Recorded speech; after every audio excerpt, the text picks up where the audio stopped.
this series of videos, I want to be very meticulous. So I hope you'll be patient with me, and as I go along, you'll find this interesting. Thanks again. Haven't spent as much time at the bench lately as I'd like to, but thought I'd get a video out with what little progress I have made, as well as a unfortunate but special tribute at the end.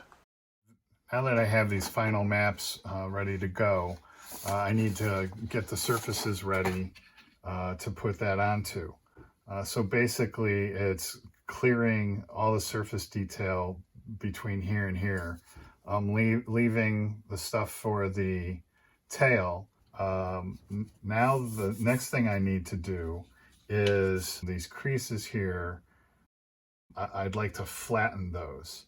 You can see it's barely, if I run that along there, like way less than a 64th of an inch. So I'm thinking of just cutting that to size, filling that in, and then once that dries, then pooling a little bit of super glue on either side, and then sanding that completely smooth.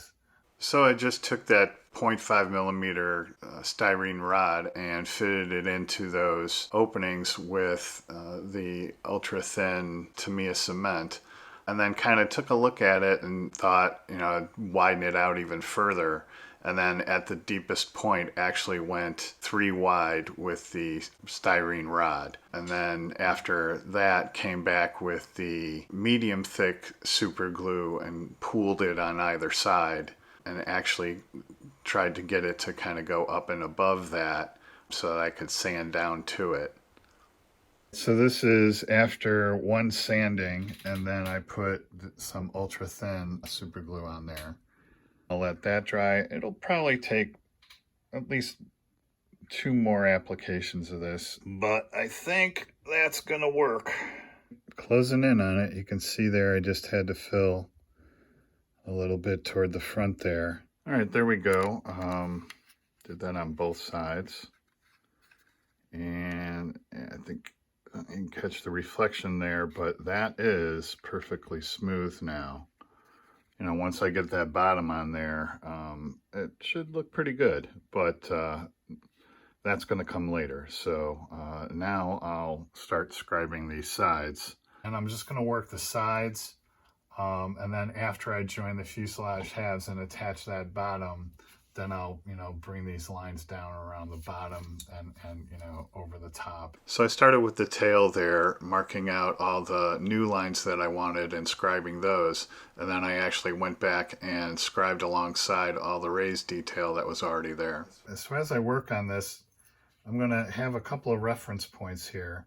And one of them is going to be this right angle here. And then this line here already exists here. So this line running along here, this point, and then I can, get distances from that, from, down from those and over from those, to kind of locate things on both sides, and then those will be consistent on both sides. So I began by recreating that long line down the side using the Duplo tape and then scribing it, and then just proceeded to work my way down the side of the plane, transferring the measurements from my map to the fuselage half, and then marking them out, and then using the various templates to get the shapes that I needed, the exact placement of those, and then proceeded to work out exactly where each window should go and its size relevant to the map, and then put the fuselage half together with the wing top to check where that one hatch was going to go, checked everything against references, and then proceeded to mark out those windows all the way down the side. All right, hopefully you can see it there. So that's basically this side scribed, so those windows are just marked with pencil, and those dots in the center of the round windows are the drill points. So one side down, now I'll start on the other. So then just did the same thing down the other side, transferred the lines from the map to the fuselages and scribed them, and then prepped the spots for the windows. I'm looking at my references, and these engines, and I noticed in the book as well, and other things I've been looking at, they come to a elongated point, and they come out further. I test fit the plugs in here, and these are still pretty blunt. I don't know if you can tell there, but they just don't come out as far. These, you can see, these are much more, they come out further and they come to a more slender point, and they mimic that much better. I've got them. I've got the extra ones. What the heck, I'm going to give it a shot and see, because I am going to use, you know, these pieces for underneath, and then also the piece in back for underneath here. If I can salvage whatever I can salvage from this, I'm going to give it a shot. Those will look much better, and then I'll have a nice clean surface to scribe those openings. These on the trader back here were used to store flotation devices. There's a hatch on the inside of each one in case it had to ditch or whatever. So these were actually elongated on the trader to carry those flotation devices. So I'm going to give it a shot. So I used my razor saw to cut out those Falcon kit engine nacelle tails, and then I sanded them down and got them all to size, and then fitted them together with sticky tack. And then on those additional engine pieces, test fit those and then marked them out, and then cut those again with my razor saw on my miter box, and then cleaned them up and sanded them down to size. I think it might work. We'll see. They don't, you know, there's no way, if you have them all the way together, they just absolutely do not line up at any point where they'll be long enough. So you have to kind of widen them out. And I had read online the blog of somebody who did this kit years ago, and he mentioned the same thing, that they didn't match up no matter what he did. So I'm going to attempt to, is that the right curve? Yeah. So they're curved on the bottom and then flat on the top.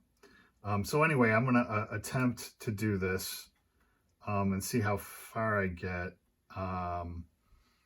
And if I can get them to look identical is also important, because you can't have one bigger than the other or any of that.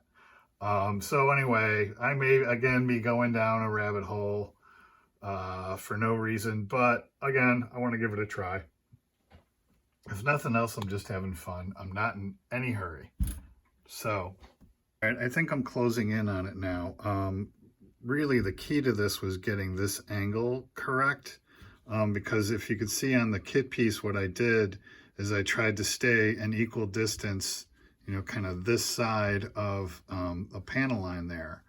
And that matched that edge that the Falcon piece had. So, you know, having cut along that edge as tightly as I could, that's kind of what it came down to. And now I think, you know, I have them the same distance and everything. This one looks like it's further apart because I sanded the piece on this, you know, on that side down a little more. But what's important is that the sides line up and those corners line up. And then same thing on the bottom, that those pieces line up. So I've compared them side by side and from the top and everything. And yeah, I think that looks good. So I'm going to build both, and, you know, to the best of my ability, and then whichever one comes out better will be the ones that I use.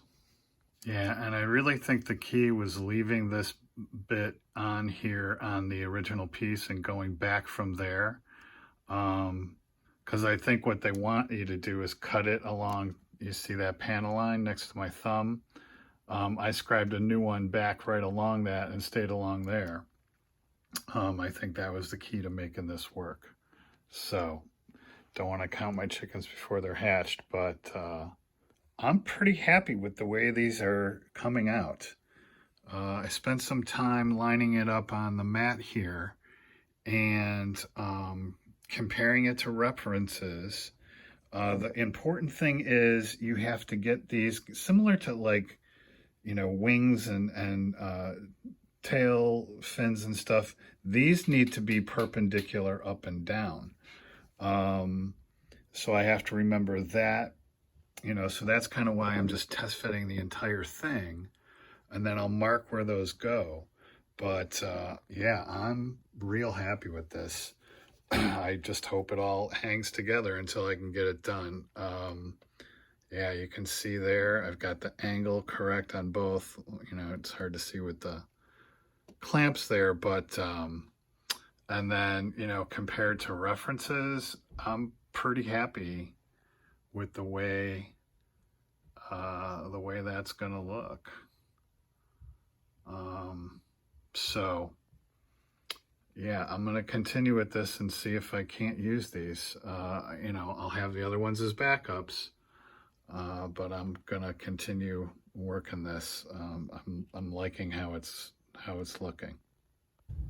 I think this is a good stopping point for now, and before I end this video, I would be remiss if I didn't mention the tragedy in Dallas this weekend. As you may know, I contribute to the Commemorative Air Force, and on Saturday, November 12th, a CAF P-63 King Cobra collided with this B-17 Texas Raiders, and all on board, both planes were lost. And this is a hat, as you could tell, that I wear quite a lot, and it has the nose art of all the planes, all the bombers, and there's Texas Raiders there. So yeah, if you would take a couple of moments, thoughts and prayers to those lost in the tragic accident. Thanks.